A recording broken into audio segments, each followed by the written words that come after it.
जळगावातून एक धक्कादायक प्रकार समोर आला आहे। तो म्हणजे महाविद्यालयातील ओळखीच्या तरुणीला प्रेमाच्या जाळ्यात ओढून आंतरजातीय विवाहासाठी तिला स्वतःच्या धर्माची शिकवण देणाऱ्या तरुणाने जळगावात येऊन तिला बुरखा घालायला लावला आणि बुरखा काढला तर जीवे मारण्याची धमकी दिली। या प्रकरणी तरुणीच्या फिर्यादीवरून फरहान हकीम खाटिक याच्यासह त्याच्या मित्रावर रामानंद पोलीस ठाण्यात विनयभंगाचा गुन्हा नोंदविला। यावल तालुक्यातील एका गावातील ही 22 वर्षीय तरुणी आणि शेजारच्या गावातील फरहान हकीम खाटिक हे चोपड्यातील एकाच महाविद्यालयात शिकतात। प्रवासात त्यांची एकमेकांशी ओळख झाली होती।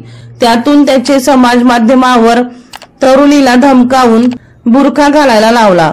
त्यात या तरुणाने तिला प्रेमाच्या जाळ्यात ओढले। धर्म वेगळे असले तरी प्रेम हे प्रेम असते असं सांगत तिला स्वतःच्या धर्माची शिकवण देणाऱ्या पोस्ट पाठवल्या।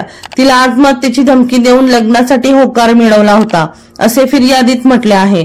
त्या दोन्ही तरुणांना रामानंद पोलीस ठाण्यात आणण्यात आले। तरुणीच्या फिर्यादीवरून त्या दोघांविरुद्ध विनयभंगाचा गुन्हा नोंदविला। वर्षा लोहार यांचा रिपोर्ट V1 लाईव्ह जळगाव।